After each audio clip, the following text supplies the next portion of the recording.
Hello friends, welcome back to our channel. आज हम class 9 biology का डाइवर्सिटी यूनिट का नया पार्ट करने जा रहे हैं। इससे पहले प्रीवियस वीडियो में मैंने पार्ट 2 करा दिया था, जिसमें मैंने क्लासिफिकेशन एंड एवोल्यूशन का पैरा 1 तक कंप्लीट करा दिया था। इसमें आगे चलते हैं। This means that the classification of life forms will be closely related to their evolution. यानी इसमें साफ साफ ये बात लिखी जा रही है, बताई जा रही है, जो हमारा क्लासिफिकेशन हुआ लाइफ का वो किसके बेसिस पे हुआ? एवोल्यूशन के बेसिस पे। अब आप लोग पूछेंगे व्हाट इज एवोल्यूशन, यानी एवोल्यूशन क्या होता है। Most life forms that we see today have arisen by accumulation of changes in body design. यानी ज्यादातर जो हमारी जिंदगी बनी जानवरों में या ऑर्गेनिज्म में या ह्यूमंस में, वो आज जो देखने को आपको मिलती है वो हमारे प्री एग्जिस्ट एंसेस्टर्स थे, उन्हीं से आई है हमारे अंदर। यानी उनके जीन्स मिलकर एक्यूमुलेशन हुआ, उसके बाद न्यू स्पीसीज का फॉर्मेशन हुआ। ये इसलिए हुआ, ये हमें अलाउ करता था ऑर्गेनिज्म को प्रोसेस करने के लिए, अपनी सर्वाइवल टेक्निक्स को और भी बेटर बनाने में। अब एक साइंटिस्ट आए, अरे भाई मैं इस चीज को प्रूव करता हूं अपने हिसाब से कि इवोल्यूशन क्या है और ये क्यों हुआ। अब चार्ल्स डार्विन नाम के साइंटिस्ट आए, उन्होंने क्या बताया? First describe this idea of evolution in 1859 in his book. यानी चार्ल्स डार्विन ने क्या बताया अपनी बुक में? आइडिया दिया एवोल्यूशन का 1859 में अपनी बुक में। बुक का नाम उन्होंने क्या रखा था? The origin of species. When we connect this idea of evolution to classification, यानी हम इस आइडिया को जब भी क्लासिफिकेशन करते हैं एवोल्यूशन के आइडिया को, we will find some groups of organisms which have ancient body designs। यानी हमें कुछ ग्रुप्स ऐसे मिलते हैं जिसमें आपके पास काफी पुरानी बॉडी डिजाइन हैं, that have not changed very much, यानी जिनमें आज के समय में कुछ ज्यादा बदलाव देखने को नहीं मिला है। We will also find other groups of organisms that have acquired their particular body design relatively recently। यानी आज के समय में जो हम लोगों ने कुछ ऐसे ऑर्गेनिज्म देखे हैं जिनके जो पर्टिकुलर बॉडी डिजाइन्स थे वो एक दूसरे से रिलेटिवली रिसेंटली अपडेट हुए थे, तो वो एक दूसरे से काफी हद तक मिलते जुलते हैं। Those in the first group are frequently referred to as primitive और lower। यानी जो पहले ग्रुप में आए थे इन्हें हमने क्या नाम दिया था? प्रिमिटिव और लोअर। और जो सेकंड ग्रुप में आए थे उन्हें हमने क्या नाम दिया था? एडवांस और हायर। यानी पहले वाले ग्रुप में आए थे उन्हें सिंपली हम लोगों ने क्या नाम दिया? प्रिमिटिव और लोअर। और जो सेकंड ग्रुप में आए उसे हमने नाम दिया एडवांस और higher. In reality this terms are not quite correct sense. यानी असलियत में ये जो बातें थी वो काफी हद तक सच्ची नहीं थी। They do not properly relate to the differences। यानी इन्होंने काफी अच्छे तरीके से इनके बीच के डिफरेंसेस यानी अंतरों को नहीं बता पाए थे। All that we can say is that some are older organism while some are younger। यानी इसमें क्या बताया जा रहा था? जैसा कि आप लोग कह सकते हैं कुछ ऑर्गेनिज्म जो हैं वो ओल्डर हैं और कुछ हैं younger. Since there is a possibility that complexity in design will increase over evolutionary time। यानी अगर आप बात करें तो कॉम्प्लेक्सिटी हो जाती है, यानी डिजाइन्स में आपको कॉम्प्लेक्स स्ट्रक्चर देखने को मिल सकते हैं। ऐसा इसलिए होता है क्योंकि इसका एवोल्यूशनरी टाइम बढ़ जाता है। It may not be wrong to say that older organism are simpler. यानी ये चीज गलत नहीं है बताने के लिए कि जो हमारे पुराने ऑर्गेनिज्म थे वो ज्यादा सिंपल हैं यंगर ऑर्गेनिज्म के मुकाबले।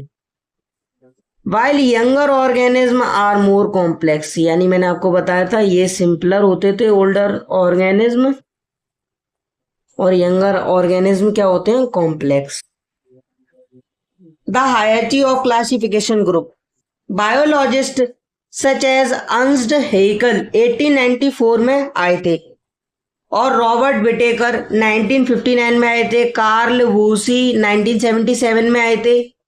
इन तीनों साइंटिस्ट ने मिलकर क्या करा उसके बारे में पढ़ेंगे। क्या थ्योरी दी, क्या क्या एक्सपेरिमेंट करा और क्या क्या इनकी थ्योरी के बेसिस पे इन्होंने क्या क्या चीज ली थी।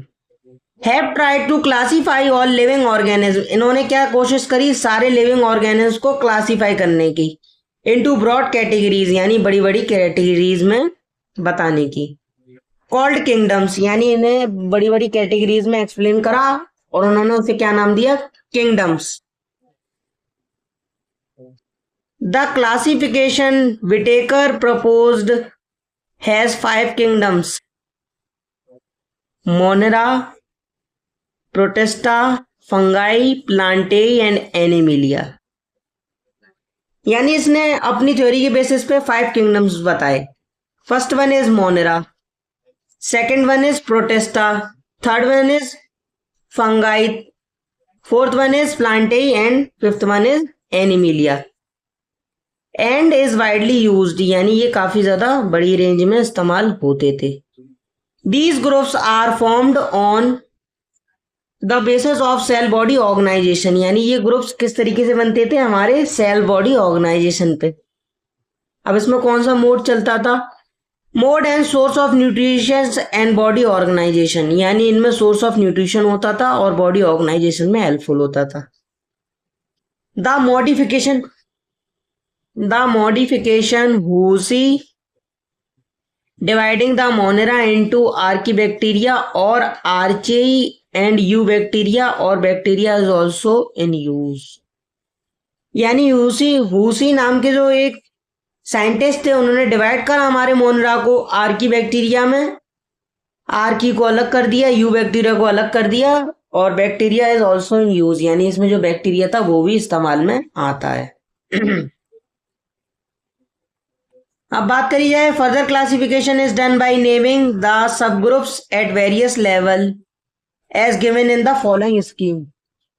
यानी इसमें बात करी जाए इसके आगे की क्लासिफिकेशन की, उनमें कुछ नेम्स दिए गए, इनके सब ग्रुप्स बनाए गए अलग अलग लेवल्स पे, इनकी कुछ स्कीम्स दी जा रही है नीचे। Kingdom, phylum for animals, division for plant, class, order, family, genus, species.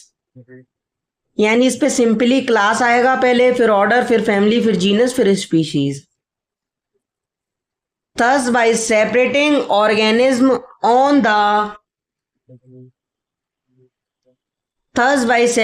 organism on the basis of hierarchy of characteristics into smaller and smaller group, यानी उन्होंने सेपरेट करने का सोचा इनके हायरकी के बेसिस के कैरेक्टर्स पे, स्मॉल ग्रुप में डिवाइड कर दिए। We arrive at the basic unit of classification, यानी इसको करने के बाद ये कहाँ पहुंचे, बेसिक क्लासिफिकेशन यूनिट पे। So what organism can be said to belong to the same species. तो आप ये कैसे कह सकते हैं कि ये ऑर्गेनिज्म एक दूसरे से सेम स्पीसीज में है, यानी एक समान है पूरी तरीके से। Broadly a species includes all organism that are similar, यानी ज्यादातर तो हमारी स्पीसीज इंक्लूड्स होती हैं ऑर्गेनिज्म में, वो काफी एक दूसरे से हद तक मिलती जुलती हैं। इनफ टू ब्रीड एंड परप्यूटेट, यानी एक दूसरे से मिलती हैं और इनके वर्क फंक्शन भी एक दूसरे की तरह काफी हद तक होते हैं। The important characteristics of the 5 kingdoms of Whittaker are as follows, यानी क्लासिफिकेशन बताए थे वो क्या क्या थे उसके बारे में पढ़ लेते हैं। Monera, this organism do not have a defined nucleus और ऑर्गेनेलीज, यानी मोनेरा के पास एक डिफाइंड न्यूक्लियस नहीं होता, ना ऑर्गेनेलीज होती हैं।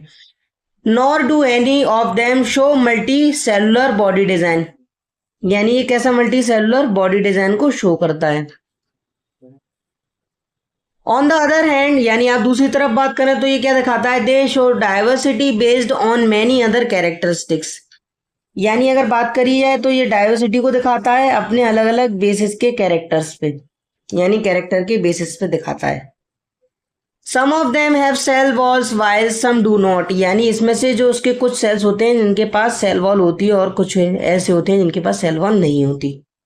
Of course having or not having a cell wall has very different effects on the body design, यानी सेल होना और सेल ना होना काफी ज्यादा प्रभाव डालता है हमारी सेल की बॉडी पे।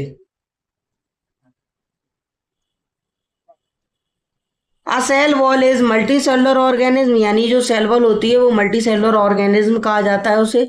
The mode of nutrition organism in this group can be either by synthesising, यानी इसमें जो मोड ऑफ न्यूट्रिशन होता है ऑर्गेनिज्म का वो एक ग्रुप में होता है या आइदर इंडिविजुअली करते हैं, अपना सिंथेसाइज अपना खुद जो खाना होता है खाने का वो खुद बनाते हैं।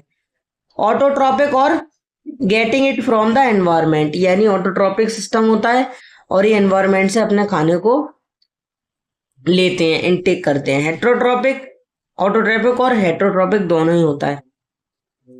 This groups include bacteria, blue green algae और साइनोबैक्टीरिया and mycoplasma.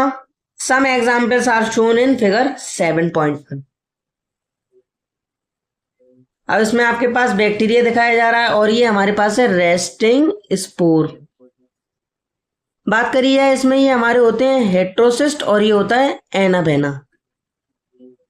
अगर फ्रेंड्स आप लोगों को मेरा ये वाला वीडियो पसंद आया हो तो लाइक, कमेंट, सब्सक्राइब, शेयर जरूर करिएगा। और आपके जो फ्रेंड्स हैं जिन्होंने अभी तक हमारे चैनल को ज्वाइन नहीं करा है और अभी तक कोई भी वीडियोस नहीं देखे हैं तो आप लोग उन्हें भी इन्फॉर्म कर सकते हैं। अगर उन लोगों को मेरा वीडियो पसंद आए तो वो भी प्लीज़ मेरे चैनल में अपनी आगे की स्टडी को मेरे साथ कंटिन्यू कर सकते हैं। और अगर आप लोगों को और भी कोई क्वेरी है या किसी चैप्टर के इंपॉर्टेंट क्वेश्चन चाहिए तो आप लोग प्लीज़ कमेंट करिएगा। Thank you.